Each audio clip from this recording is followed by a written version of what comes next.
24장을 읽었을 때에 아마 요한나라는 이름이 나왔을 겁니다. 그래서 오늘은 말씀을 기억한 요한나라는 제목으로 같이 은혜를 나누고자 합니다. 특히 남자들보다는 여자들은 그릇에 대해서 상당히 관심이 많습니다. 그릇을 이렇게 수집하는 분도 계시죠. 찻잔 같은 거라든지 아니면 아주 명품 자기 같은 거라든지. 이게 옹기도 아마 장독대에 있는 것 같습니다. 옹기도 여러 가지 모양들이 있습니다. 작은 것부터 큰 것까지 있습니다. 또 여러분들 제사 지니고 이런데 크리스찬들은 제사 지니지 않지만 또 아마 고급 음식점에 가면은 유기로 해서 음식이 담겨져 나옵니다. 또 여러분들 여기에 보면 그릇이 아주 예쁜 그릇도 있죠. 꽃무늬가 되어 있는 접시와 주발이 있습니다. 또 그 외에 뭐 찻잔이라든지 여러 형태의 그릇들이 있습니다. 여러분, 그러나 이 그릇은 크기와 모양과 가격이 다 다르고 또 일반 사람들은 크기와 모양과 가격에 상당히 관심을 가지고 있습니다. 가장 중요한 것은 이 그릇에 무엇을 담을까를 생각하는 것보다가 모양과 크기와 가격에 관심이 많다는 겁니다. 그러나 우리가 더 관심을 가져야 할 것은 크기, 모양, 가격보다는 이 그릇 안에 정말로 무엇을 담을까가 더 관심을 갖고 그것을 위해서 노력해야 된다는 거죠. 여러분들, 사람들이 스펙을 쌓는다고 졸업생들이 있는데요. 취직하기 전에 스펙을 쌓고 이런다는 게 사람 똑같죠. 직장에 다니면서도요.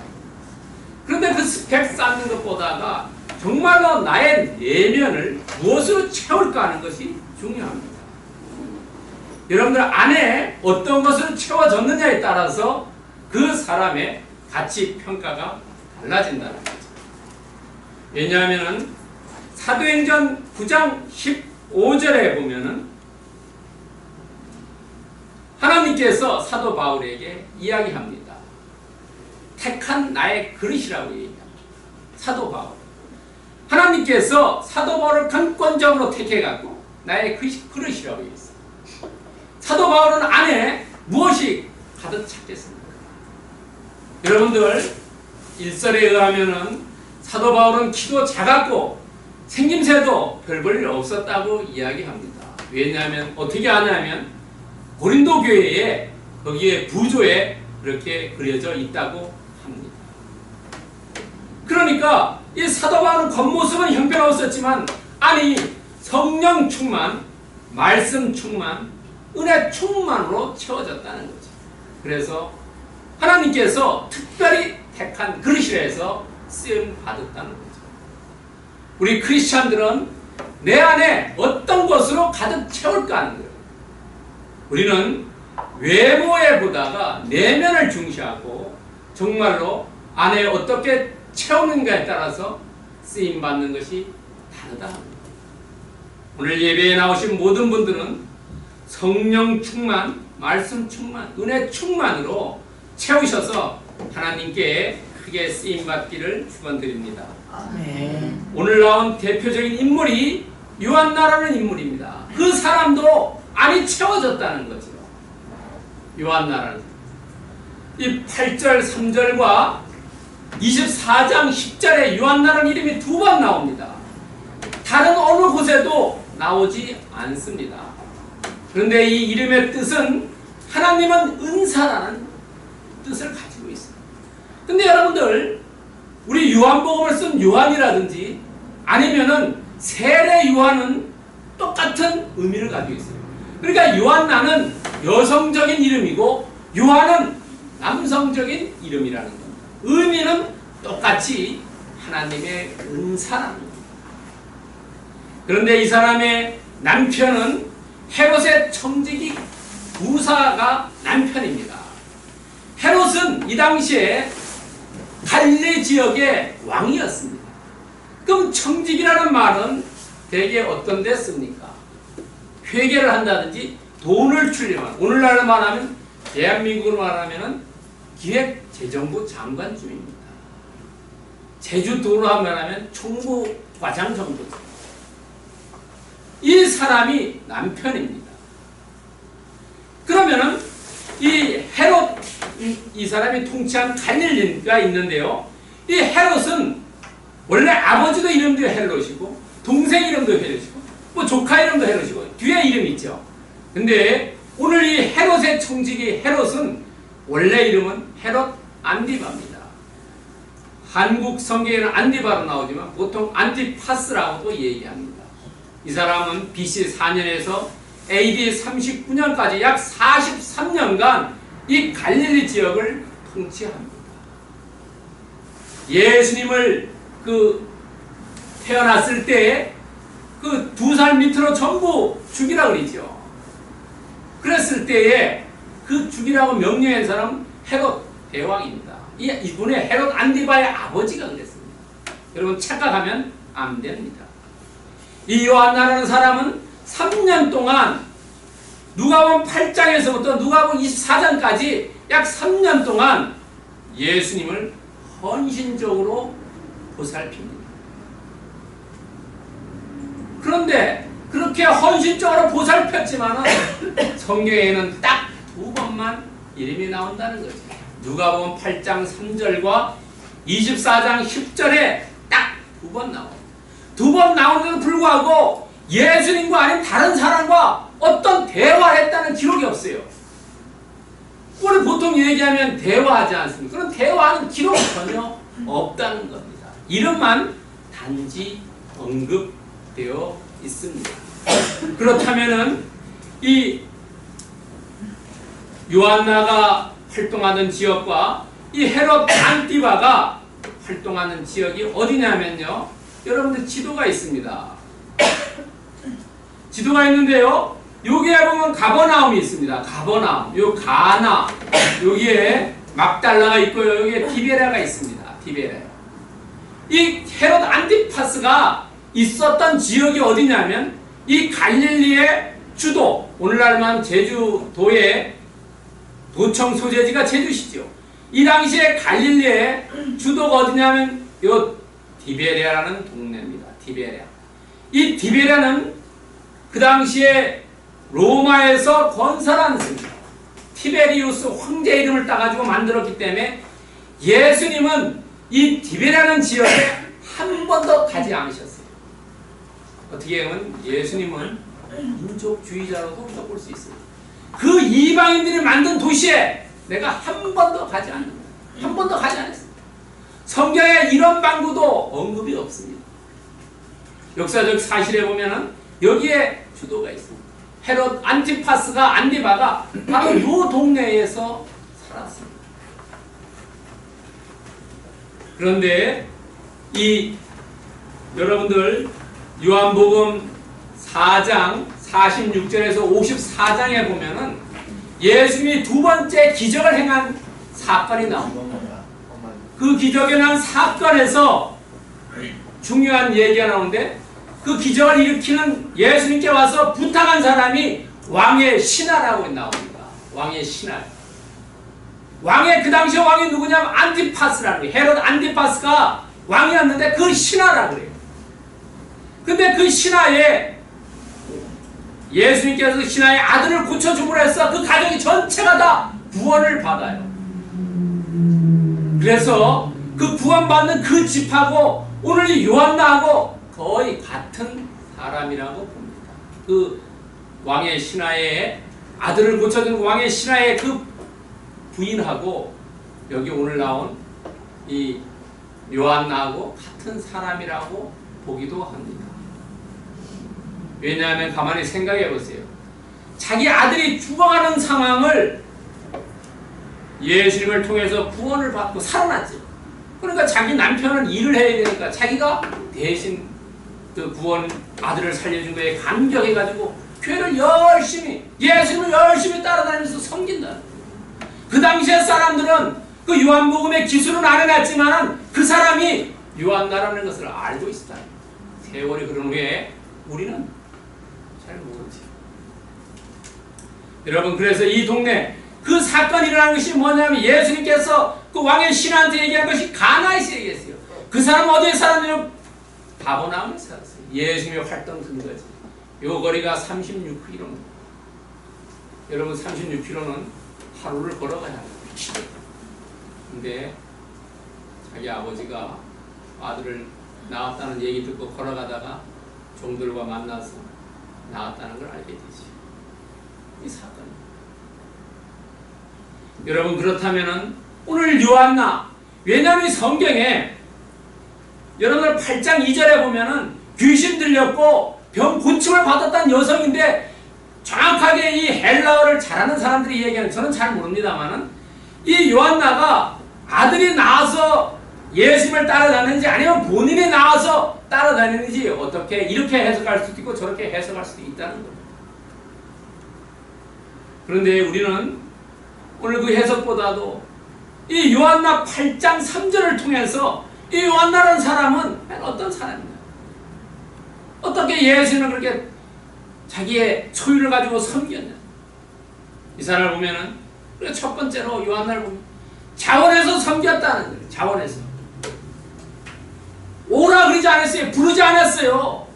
그냥 자기가 스스로 감격해서 감동받아서 섬겼다.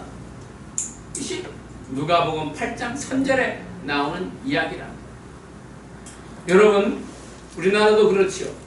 어느 날 갑자기 대통령이 되면 그 부인은 어떻게 불립니까? 영부인이라 불리죠. 영부인.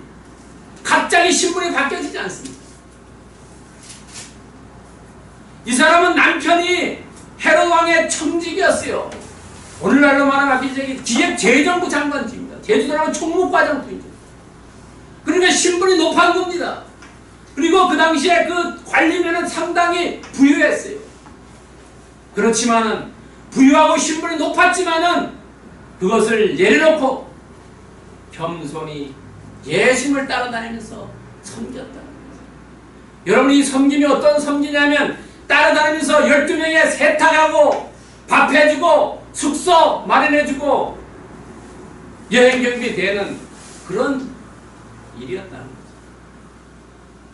오늘날도 우리가 어떻습니까? 여행 가면은 어디 호텔에 묵을 것인가, 또는 옷까지 가져가가지고 옷을 어떻게 세탁할 것인가, 뭐 교통편은 어떻게 하지, 어디 놀러 갈 것인가, 뭘 먹을 것인가, 뭐 그런 걸 제일 먼저 하지 않습니까? 그 당시도 그랬다. 그렇지만은 이 신분이 높고 고관 대자 부인이었지만은 모든 것 다 내려놓고 겸손하게 섬겼다. 종이 종의 일을 하는 것은 겸손이 아닙니다. 종이 종의 일을 하는 것은 당연히 자기의 일입니다. 그러나 고관 대작이 종의 일을 하는 것은 겸손입니다. 그게 다른 겁니다. 아마 그 당시에 보면은 이 요한나는 나이가 많은 것으로 추측됩니다. 예수님은 그 당시에 30살 정도죠. 그 제자들도 더 어렸어요. 요한 같은 사람은, 사도 요한은 17, 뭐 그 정도로 생각해요. 어린 사람. 오늘날로 하면 여러분 알기 쉽게 하면 이 요한나는 교회의 나이든 권사님 정도로 보면 됩니다. 그러니까 이 추종자들, 젊은 사람들을 자기 자녀처럼 돌보고 아껴주는 거지. 나이가 같은 비슷한 사람은 어떻습니까? 서로 경쟁의식이 있지. 나이가 좀 지긋한 분 하는 것은 우리는 추정할 수 있다는 거지.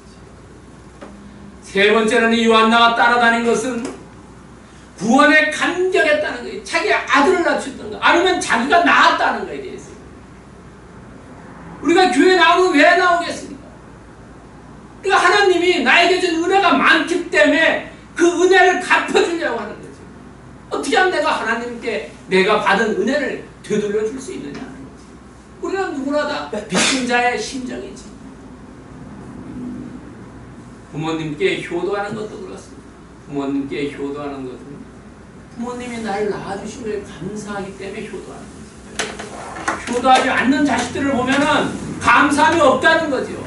선생에게도 그래요. 선생에게도 함삼 있는 사람은 말을 잘 들어요. 감사함이 없는 자들은 말도 안 듣는다. 이 요한나는 자기를 낳았다는 거 아니면 자기 자신이 낳았다니 감격했다는. 또 하나는 예수님을 따라다니면서 보니까 예수님께서 진리를 말씀하신다는 거예요. 그 메시지에 심취했다는 거예요. 구원에 감격했고 예수님을 따라다니고, 왜냐하면 한두 번 따라다니다가 뭐 별도 신통치 않은 얘기하면 안 따라갔겠죠. 그러나 따라다닐수록 정말로 생수가 흘러 넘치는 말씀을 전해주시니까 내가 이걸 떠날 수가 없다는 거죠. 예수님이 제자들에게 얘기하죠. 너희들도 나를 떠날 것이냐? 그때 베드로가 뭐라고 얘기합니까? 아니 생수가 여기 있는데 내가 어디를 떠나겠느냐고 말씀하지 않습니까? 요한나는 그 생수야. 그러니까 누가 따라오지 않으려도 사도 바울처럼 자비량으로 기쁨을 가지고 섬겼다. 여러분, 그럼 오늘날 나는 어떻냐는 거지. 나도 구원, 예수님을 통해서 구원 받았는데, 아니 우리가 이 땅을 떠나서 예수님 곁으로 갈 텐데 나는 뭘 하고 있느냐는 거지. 여기가 좁사옵니다 하고 먹고 놀고 마시고 하는데 세월 시간 다 보낼 거냐는 거죠. 나는 예수님을 위해서 무엇을 해야 되냐는 거죠. 여러분, 분명하게 말씀드릴 것은 예수님을 위해서 내가 희생하면 희생할수록 예수님께서 더 많은 은혜를 주신다는 거예요. 그런 것을 여러분 체험하시기 바랍니다. 예수님을 위해서 헌신하고 봉사하고 희생하는 것은 마이너스가 아니라는 거예요. 엄청난 플러스라는 거예요. 마가복음에도 나오지요. 너가 이 땅에서 보면 100배의 보상을 받을 거라고 얘기하지 않습니까? 나는 오늘 요한나처럼 정말로 구원받은 것에 대해서 어떻게 반응하고 어떻게 행해야 될 것이냐 생각해봐요. 두 번째는 말씀을 기억하는 것. 누가복음 24장 8절에 나옵니다. 24장 8절. 그들이 예수의 말씀을 기억하고 했습니다. 예수의 말씀을 기억해요. 여러분, 그 말씀을 기억하기 전에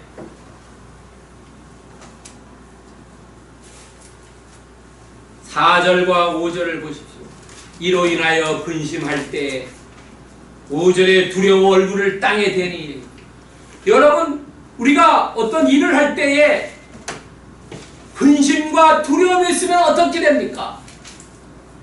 여러분, 그런 혹시 경험이 있을 줄 믿습니다. 뭐냐면 어디에 면접 이렇게 갔든가 아니면 어디 나와서 이야기하라 그럴 때 머리가 하얗게 돼가지고 무슨 말을 해야 될지 모르는 때가 있지 않습니까? 그런 경험이 있을 줄 믿습니다. 그게 왜냐하면 근심과 두려움 때문에 그렇다. 근심과 두려움이 있으면은 어떤 것도 기억이 안 된다는 거죠. 내일 시험이 너무 두려우면 오늘 내가 공부하는 것이 머리에 안 들어온다는 거예요. 내가 근심하고 두려움하기 때문에 기억력의 적이라는 거예요. 오늘 이 사람들 근심과 두려움했기 때문에 당황하는 거예요. 당황. 그러지 않습니까? 당황. 좀 지나야 생각이 난다는 거죠. 그래가지고 당황했기 때문에 어떻게 됩니까? 2번이나 천사로부터 책망을 받죠. 2번 책망받습니다. 뭐라고 책망받냐면 5절에 나옵니다. 죽은 자 가운데서 찾느냐. 살아있는데 왜 죽은 자 가서 찾느냐. 사자성어로 얘기하면 연못 구어죠. 나무에 가서 고기 찾는 격이죠. 왜 산자를 죽은 자 가운데 찾느냐라고 질책을 당합니다. 또 하나는 6절에 나옵니다. 너희에게 어떻게 말씀하는지를 기억해라. 왜냐하면 이 요한나도 같이 예수님을 따라다니면서 예수님의 말씀을 들었다는 거죠.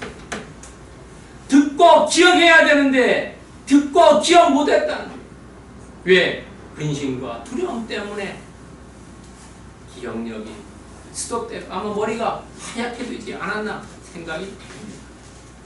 왜냐하면 우리가 책망받는 것은 말씀을 모를 때 부모님께 책망받는 건 왜 그렇습니까? 하지 말라는 것을 기억 못했기 때문에 책망받는 거 아닙니까? 예수님께서 우리에게 분명히 말씀하셨을 때 그 말씀대로 행하지 않았으니까 책망받는다. 두 번이나 책망을 받았다. 그러나 우리가 책망받지 않으려면 어떻게 됩니까? 말씀을 기억할 때 쉽게 믿고 확신할 수 있다는 거죠. 우리가 예수님의 말씀을 많이 기억하면 기억할수록 어떻습니까? 담대하게 되지 않습니까? 여러분 성경의 말씀을 많이 알면 어떻습니까? 담대하게 된다는 거예요. 성경 말씀을 많이 묵상하면 지혜로운 사람이 된다는 겁니다. 왜냐하면 그 상황마다 예수님이 어떻게 행동했고 예수님이 어떻게 말씀하셨는지를 알면은 우리도 그대로 하면은 지혜로운 사람이 된다는 거예요. 그렇기 때문에 우리는 말씀을 많이 기억하고 그리고 그 확신 안에 거해야 된다는 거예요. 그러려면 어떻게 해야 되냐는 거죠. 말씀을 사모해야 된다는 거죠. 말씀에 애착을 가질 때 그렇다는 거죠. 여러분 사모하고 애착이 있어야 됩니다. 여러분 교회에 대해서도 두 가지를 얘기한답니다. 하나는 교회를 좋아하는 사람이 있고 교회를 사랑하는 사람이 있고 영어의 like와 love는 다르다는 거예요. like는 좋을 때만 좋다는 거예요. love는 좋을 때와 나쁠 때 항상 좋다는 거예요. 나이든 부부가 이혼하지 않는 것은 love라는 거죠. 젊은 부부가 이혼하는 것은 like라는 거예요. 이해하실 수 있죠? love라는 것은 사모하고 애착이 있기 때문에 그렇다는 겁니다. 그러나 내가 좋을 때만 하하대고 좀 싫으면은 등에서 칼 찌르는 사람, 그런 사람이 있습니다. 말씀에 사모하고 애착을 가져야 됩니다. 그럼 어떻게 해야 되냐는 거죠. 말씀을 듣는 것이 중요하다는 겁니다. 말씀을 듣는 거예요. 교회에 나와서 예배를 통해서 말씀을 듣는 것이 되게 중요하다는 거죠. 여러분들 어느 정도 나이가 들고 어느 직책에 올라가면 어디 가서 정말로 내가 제대로 가는지 잘못 가는지 교정할 수가 없다는 거예요. 행동을. 교회에 나와서 말씀을 들음으로써 내 행동이 똑바로 가고 있는지 아니면은 우측으로 가는지 좌측으로 가는지 돌아가는지 판단이 내린다는 거죠. 왜? 말씀을 듣기 때문에 그것을 안다는 겁니다. 그래서 계시록 13장 9절에 얘기합니다. 누구든지 귀가 있거든 들으라 하는 거예요. 들으라. 누구든지 everyone입니다. 크리스찬만 듣는 게 아니에요. 이 온 백성들이 다 듣고 똑바로 가라. 오늘 이 요한나는 어땠습니까? 9절에서 말씀을 기억했기 때문에 그 다음에 어떻게 해야 될지 동작을 취했다는 거죠. 여러분들 이 사람들이 근심과 두려움에 쌓여서 말씀을 못해서 책망 2번 받았지만 그래도 그 다음에 기억해보니까 말씀이 기억나서 아하! 그때 예수님께서 말씀하셨지 3일 만에 부활하신다고 완전히 이루어질 수 있었다. 여러분 가능하면 여러분들은 뭐 어디 밖에 나가든지 어디에 가시든지 꼭 주일날은 어느 교회를 가시든지 예배에 꼭 참석해서 말씀을 꼭 들으십시오. 그게 복 있는 삶입니다. 세 번째는 말씀을 전하는 겁니다. 복을 전하는 자. 누가복음 24장 9절에서 얘기합니다. 이 사람들이 전하라. 우리가 말씀을 전해야 되지 않습니까? 내가 다른 사람부터 말씀을 받았는데 이걸 전해야 된다. 그런데 여러분들 공관복음에 보면은 마태복음이나 마가복음에 보면 예수님께서 12사도에게 가서 전해라 라고 얘기합니다. 그러나 누가복음에서는 그렇지 않습니다. 명령 없이 얘기합니다. 자발적으로 가서 전합니다. 이 사람들이. 여러분 우리가 진정한 크리스찬이라면 어떤 사람이 날 보고 전도해라 얘기하기 전에 내 안에서 정말로 열정이 살아난다는 거지요. 내 안에서 말씀을 전하고 싶은 마음이 이게 솟구치는 겁니다. 왜냐하면 그것은 돈을 버는 일이 아니지 않습니까? 우리가 전도하는 것은 시간을 쓰고 돈을 쓰고 물질을 써야 되는 거죠. 자발적으로 해. 오늘 이 사람들을 자발적으로. 그런데 이 자발적으로 전해도 책임이 없다는 거죠. 믿든지 안 믿든지 전하는 자의 책임이 없다는 겁니다. 들은 사람이 책임이 있다는 거예요. 들은 사람.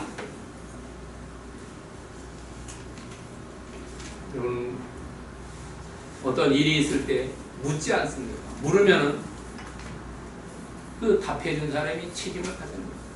여러분들 관리 관공서 가서 관리에게 묻는다 할 때 그 사람이 답해준다면 그 사람이 책임을. 우리는 복음을 전할 때 책임이 없다는 거예요. 그 나머지는 하나님께서 하신다는 거예요. 그리고 오늘 이 요한나가 전한 사람이 몇 사람에게 전했습니까? 그 사도들만 전하지 않고 그 다른 사람들 전했다는 거죠. 복음은 다다익선이라는 거예요. 제자에만 전한 게 아니라 많은 사람에게 가능하면 다다익선 더 전하라는 거죠.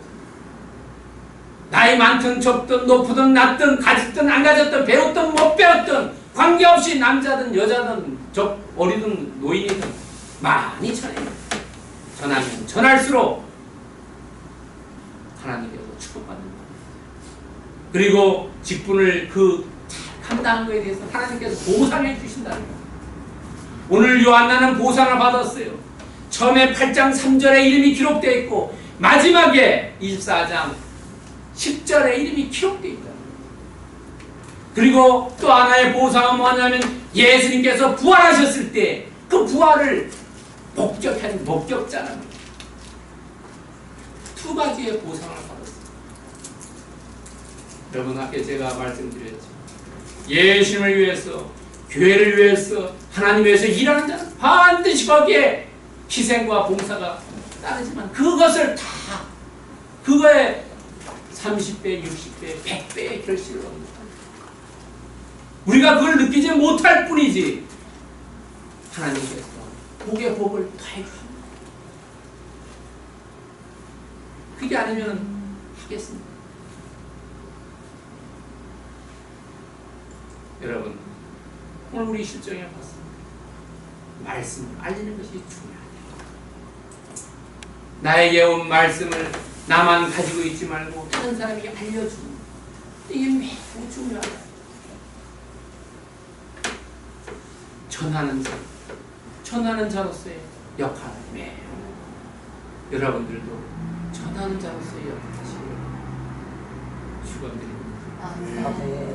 그 다음에 핵심 메시지가 뭐냐 하는 거예요. 오늘 요한나를 통해서 우리에게 주는 말씀, 그것은 뭐냐면 듣고 기억하고 전하기. 여러분들 같이 한번 큰 소리로 한번 외쳐봅시다. 듣고 기억하고 전하기. 같이 한번 마찬가지. 듣고 기억하고 전하기. 이게 중요해. 이게 우리 시작하는 말씀이다. 듣고 기억하고 전하기 하는 거예요. 왜냐하면 우리 신체도 그렇죠. 과학 시간에 배우는 거, 용불 용설 쓰면 쓸수록 근육이 더 발달하고 쓰지 않으면 쓰지 않을수록 근육이 퇴화하지. 전하고 듣고 기억하고 전하면 할수록 더 잘 된다는 거예요. 그 다음에 화수분이라는 말도 있어요. 왜냐하면 내가 쓰면 쓸수록 더 생기더라는 거예요. 우린 자린고비처럼 돈을 아끼고 이랬다 보니까 더 많은 것 같지만 나중에 그렇지 않다는 거예요. 사람들에게 더 쓰고 하나님에게 더 쓰다는 더 많아지더라는 거예요. 여러분, 갈릴리 호수와 사이에 있죠. 갈릴리 호수는 신선한 물은 고기가 많이 사는데 물을 받아서 물을 흘려보내기 때문에 사해는 물을 받기만 하고 보내지 않으니까 고기가 못 사는 거예요. 우리에게 주어져 있는 탤런트, 이것을 쓰면 쓸수록 하나님께서 더 많은 것을 주신다는 거예요. 그러나 쓰지 않고 나 혼자 잘 먹고 잘 살아야겠다. 어느 날 갑자기 다 가져갔다. 우리는 누구나 다 복음의 빚진 자라는 거예요. 로마서 1장 14절에 보면은 사도 바울이 얘기해요. 빚진 자라고 자기가. 우리도 빚진 자입니다. 나에게 누가 복음을 전해줬으니까. 그런데 나도 그 빚진 빚을 갚아야 된다. 여러분 듣고 기억하고 전해서 그 빚을 갚으시기를 축원드립니다. 아멘. 세 번째는 우리가 삶에 어떻게 적용해야 하는가. 첫 번째, 손대접을 잘 하라는 것. 사람을 잘 대접하라는 것. 히브리서 13장 2절에 보면은 손님 대접하기를 잊지 말라. 이로써 그들 중에 천사를 대접한 이들이 있었느니라. 여러분, 아브라함이 얘기합니다. 아브라함이 천사 왔는데 천사 잘 대접하니까 내년 이맘때 아들이 태어날 거라는 얘기를 듣지. 여러분, 리브가는 어땠습니까? 리브가는 물 들어갔을 때 거기와 어떤 아브라함의 종 에베네셀이 있을 때 엘리에셀이 있을 때 그 물 한 동이 떠서 주고 동물을 줬더니까 어땠습니까? 이삭을 만나는 축복을 받았지 않습니까? 잘 사람들을 손대자 하다 보니까 정말로 하나님께서 더 큰 축복을 주신다. 내가 할 수 있는 는 대접하는 게 반지하다. 두 번째는 말씀 듣기에 우리가 열심을 내야 된다는 거예요. 누가복음 21장 38절에 보면 예수님께서 예루살렘 성전에 도착해서 아침마다 강의를 합니다. 말씀을 설합니다. 그럴 때 그 있는 모든 백성이 그 말씀을 들으려고 이른 아침에 성전에 모였다. 오늘은 어떤 말씀을 하실 것인가? 사람들이 새벽부터 벌떼처럼 모여들었다는 거예요. 그런 열성이 있어야 된다는 거죠. 말씀드립니다. 그런 사람은 듣고 기억하고 전하는 걸 잘한다는 거죠. 학교 가기 싫은데 자꾸 등 떠밀려 학교 가면 어떻습니까? 선생님이 얘기하는 게 들어오지 않는다는 거예요. 자발적으로 하는 사람 이길 수가 없다는 거죠. 즐기면서 하기 때문에. 세 번째는 뭐냐면 말씀을 알리기라는 거죠. 우리가 잘 아는 디모데후서 4장이잖아요. 때를 얻든지 못 얻든지 전파하라는 거예요. 책임 없어요. 그냥 예수 믿으세요. 내가 예수를 믿으니까 이러이러한 좋은 점이 있더라. 너도 예수 믿고 이런 좋은 점을 누리라라는 거예요. 그럼 우리는 손대접 잘하고 말씀 듣기에 충실하고 말씀 알기에 열성을 내면 이 사람이 어떤 사람입니까? 골로새서 1장 23절의 세계는 복음의 일꾼이 된다는 거죠. 복음의 일꾼입니다. 복음의 일꾼. 여러분들 오늘 예배에 참석하신 모든 분들 정말로 골로새서 1장 23절에서 얘기하는 손대접도 잘하고 말씀 듣기와 말씀하기에 충실해서 복음으로 일꾼으로서 칭함을 받는 모든 사람 되기를 예수 그리스도의 이름으로 축원드립니다. 아멘. 기도하겠습니다. 사랑하는 하나님 감사합니다. 하나님 아버지, 오늘도 우리의 둔탁하고 미련한 마음을 깨닫게 해주시니 감사합니다. 이 말씀대로 우리가 살기를 원하오니 주님, 우리한테 어떤 잡스러운 마음 생기지 않도록 인도해 주시고 성령께서 늘 충만하게 채워주셔서 정말로 복음의 일꾼으로서 최선을 다해서 삶을 영위할 수 있도록 도와주시옵소서. 아멘. 감사드리며 우리를 구원하신 예수님 이름으로 기도드리옵나이다. 아멘. 아멘. 찬송가